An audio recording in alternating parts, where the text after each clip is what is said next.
What if I told you that the guy who wrote a 500-year-old book on power could teach you more about surviving modern America than any self-help guru alive today? You're getting screwed over, right now. At work, someone less qualified is getting the promotion you deserved. In negotiations, you're leaving thousands of dollars on the table. In relationships, people are reading you like an open book while you're stuck playing checkers in a chess tournament. But here's the truth that nobody wants to tell you. The world doesn't reward the nicest person in the room. It rewards the smartest. Niccolo Machiavelli understood this 500 years ago when he wrote The Prince, a book so ruthless, so brutally honest about human nature that it got him exiled from Italy. Today, we're diving into 8 psychological traits that separate survivors from victims, winners from losers, and the powerful from the powerless. These aren't just philosophical ideas. These are the exact strategies that tech billionaires like Jeff Bezos, Elon Musk, and Mark Zuckerberg use to dominate entire industries. But before we start, let me be crystal clear. This isn't about becoming a villain. This is about protection. This is about understanding the game so you don't get played. Drop this in the comments if you're ready. I choose strategic intelligence over emotional reactivity. Now let's unlock the secrets that powerful people don't want you to know. Lesson 1. Calculated opacity, the power of mystery. Here's your first lesson in power. Never show all your cards. Machiavelli said it best. Everyone sees what you appear to be. Few experience what you really are. Think about the most intriguing people you know. They don't tell you everything. They leave gaps in their stories that your imagination fills in. And when you're imagining their story, you're giving them power over your thoughts. Most people make a fatal mistake in conversations. Someone asks you a question, and you feel obligated to give a complete answer. You explain your motivations, your fears, your weekend plans down to what you're having for breakfast. You think you're being honest and building trust, but you're actually hemorrhaging power. In 2018, Elon Musk tweeted, "I'm considering taking Tesla private at $420, funding secured." The SEC sued him for $40 million, but here's what happened. He controlled the narrative. While everyone was trying to figure out what he meant, he maintained leverage in negotiations. That's calculated opacity. Here's what you do differently. When someone asks about your plans, don't over-explain. Instead of saying, "I'm just staying home watching Netflix," try, "I have something important to take care of." Notice the difference? The first answer makes you predictable and forgettable. The second makes you interesting. Your information is currency.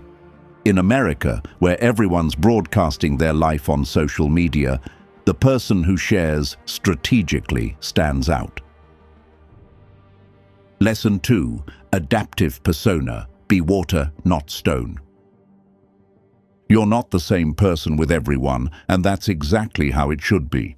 Machiavelli advised rulers to appear merciful, faithful, humane, upright, and religious. But here's the key. With a mind so framed that should you require not to be so, you may be able and know how to change. This isn't about being fake. This is about being effective. Think about water. It takes the shape of whatever container it's in, but it never loses its essential properties. That's your adaptive persona. Steve Jobs mastered this. With engineers, he spoke the language of innovation. With investors, he painted visionary pictures of the future. With customers, he made them feel like they were part of something revolutionary. Same core values, different presentation. Here's the framework. Are you dealing with an analytical person? Give them facts and data. An emotional person. Connect with their feelings. A practical person. Show them how something works. Jeff Bezos implemented this at Amazon. When dealing with Wall Street, he spoke the language of long-term investment. When dealing with warehouse workers, he emphasized efficiency and customer obsession. Your action step. This week, Observe 3 different people in your life. Notice their communication patterns. Then mirror their style while maintaining your core message. Watch how much easier it becomes to connect. Lesson 3. The principle of detachment. Freedom through fearlessness. What you're not afraid to lose can't control you. Machiavelli wrote, "Since love and fear can hardly exist together, if we must choose between them, it is far safer to be feared than loved." Detachment isn't about being heartless. It's about being free. Most Americans are controlled by their attachments. They're afraid to lose their job, so they accept being treated like garbage. They're afraid to lose a relationship, so they compromise their values. They're afraid to lose approval, so they say what people want to hear. Here's a negotiation scenario. 2 people are negotiating a contract. Person A desperately needs this deal. Person B would like the deal, but they have other options. They're willing to walk away if the terms aren't right. Who has more power? Obviously, person B. Because they're not attached to the outcome, they can negotiate from strength. That's worth tens of thousands of dollars in salary negotiations alone. According to recent research, Machiavellian CEOs save their companies an average of $101.19 million on production costs and $35.8 million on debt interest, simply because they're not afraid to walk away from bad deals. The paradox is this: the less you need something, the more likely you are to get it. Confident people aren't confident because everything goes their way. They're confident because they know they'll be okay, even if things don't go their way. Start practicing today. Don't be attached to winning every argument. Don't be attached to being liked by everyone. As you develop this skill, you'll notice something interesting. People start treating you with more respect. Lesson 4. Silent leverage. Power whispers. Real power doesn't raise its voice. Machiavelli taught that never was anything great achieved without danger, but the greatest power is exercised without anyone knowing you're exercising it. While everyone thinks power is loud, real power creates situations where people naturally want to do what benefits you. Jeff Bezos built Amazon's empire not by telling people what to do, but by creating systems that made opting out economically impossible. That's silent leverage worth over $2 trillion in market value. Here's how it works. In conversations, silence is your weapon. Most people are uncomfortable with silence, so they fill it with words, often revealing more than they intended. Next time someone asks you a difficult question, pause. Let the silence stretch for 5 seconds. Watch how it changes the weight of your response. In professional settings, become the person everyone comes to for solutions. You don't announce that you're the problem solver. You just solve problems consistently. That's worth more than any job title. In negotiations, have alternatives that you don't need to mention. When the other person knows you have options, they negotiate differently. You don't have to threaten to walk away. Your willingness to walk away is enough. Research shows that strategic thinking leaders who employ silent leverage increase team innovation by 32%, not through directives, but through creating environments where people choose to excel. Lesson 5. Psychological echo, the mirror of influence. When you reflect people's deepest needs back to them, you become the most important person in their world. Machiavelli observed, men judge generally more by the eye than by the hand. Everyone sees what you appear to be. Few really know what you are.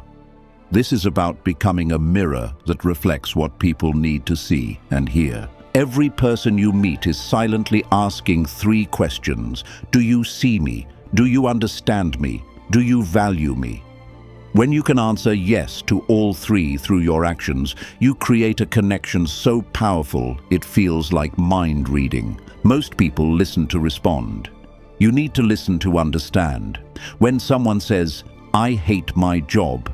They're not asking for job hunting advice. They're revealing that they feel unappreciated or unchallenged. A psychological echo response would be, "It sounds like you're not feeling valued for your contributions." Notice you're not jumping to solutions. You're reflecting their emotional experience, which creates trust. Mark Zuckerberg has mastered this at scale. When Facebook rolled out features, he framed them around what users said they wanted: connection, community, sharing experiences. The psychological echo made billions of users feel understood. The power multiplier. Once you understand someone's core needs, you can position your ideas in terms that naturally appeal to them. If someone values security, present ideas in terms of safety. If someone values recognition, present ideas in terms of achievement.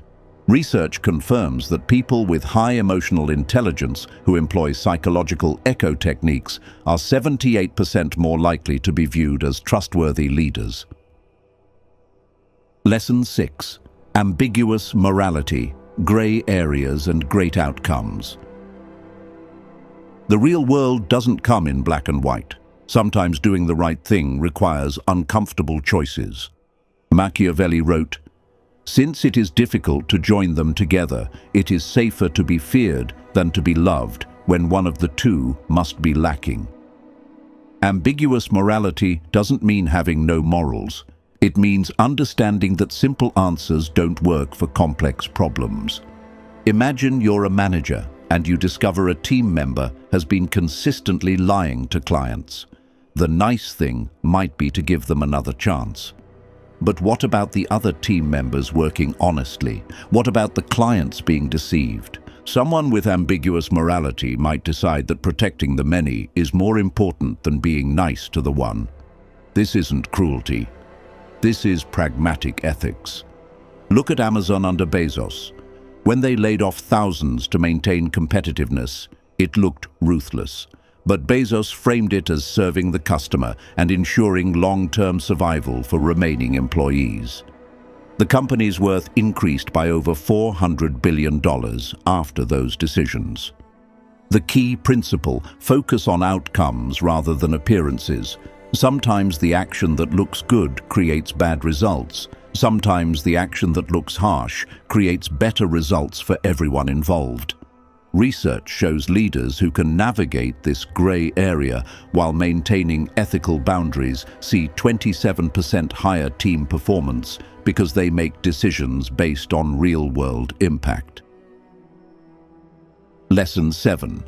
Controlled exposure, the curiosity gap advantage. In a world where everyone shares everything, the person who shares strategically wins. In 2026 America, where everyone broadcasts their entire life on social media, controlled exposure is more powerful than ever. Humans are naturally curious. When we encounter something incomplete or mysterious, our brains automatically try to fill in the gaps. This is called the curiosity gap. Think about Elon Musk. His cryptic tweets about Tesla, SpaceX, or Neuralink generate billions of dollars in free media coverage because everyone's trying to decode what he means. Steve Jobs was famous for his secrecy. Apple product launches became global events because nobody knew what was coming. Your practical framework. In professional settings, don't show all your skills in the first week. Reveal them gradually over time. This creates the impression that you're continuously growing. In negotiations, don't reveal all your priorities up front. Keep some information in reserve so you can use it strategically as the negotiation develops.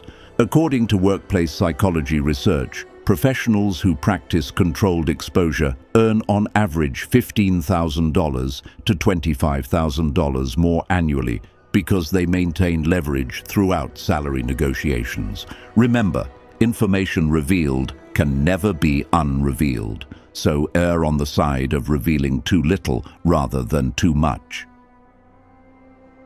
Lesson 8. Outcome obsession. Results over ego. You're not here to win arguments or prove points. You're here to get results.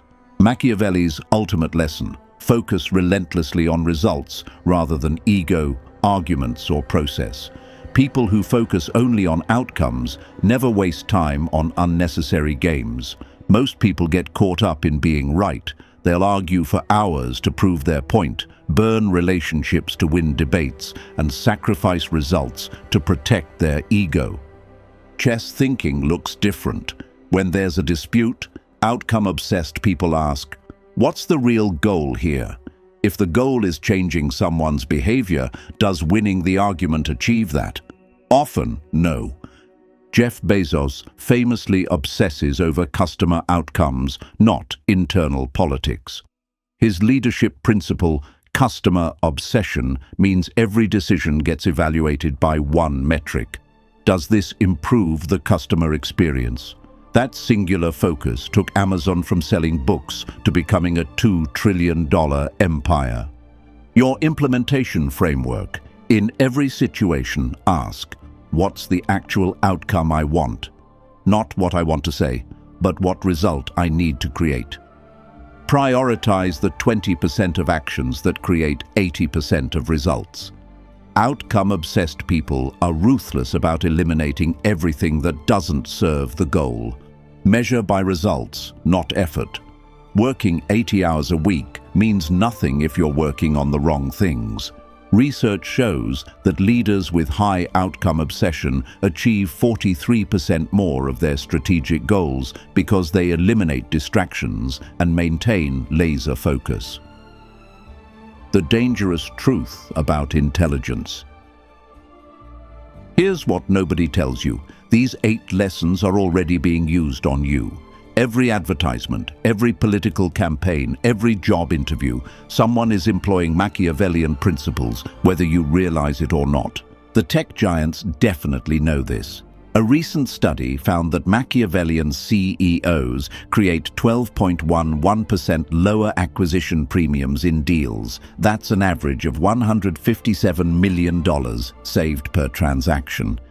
The question isn't whether these strategies work. The question is, will you learn them for protection or will you keep getting played? These aren't tricks. They're psychological frameworks that govern how power actually flows in the real world. The people at the top understand this. They've been using these principles to build empires worth trillions of dollars. Your next step is simple. Pick one of these 8 lessons. Practice it for 7 days. Watch what happens. Notice how people start responding to you differently. Pay attention to how situations that used to stress you out suddenly become manageable. Maybe it's calculated opacity. Practice not over-explaining your decisions this week. Maybe it's detachment. Walk into your next negotiation willing to walk away. Maybe it's outcome obsession. Ruthlessly eliminate everything that doesn't serve your actual goals. The power is in the application, not just the knowledge. Now here's my challenge to you. Which of these 8 lessons surprised you most? Which one are you going to practice first? Drop your answer in the comments below because I read every single one, and I want to know which Machiavellian trait you're going to master first.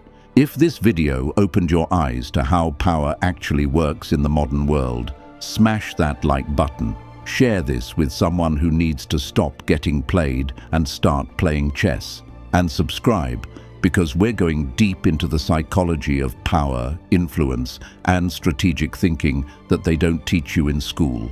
Remember, the world doesn't reward the nicest person in the room. It rewards the smartest. And now you know what the smartest people have always known. Stay strategic, stay dangerous, and I'll see you in the next one.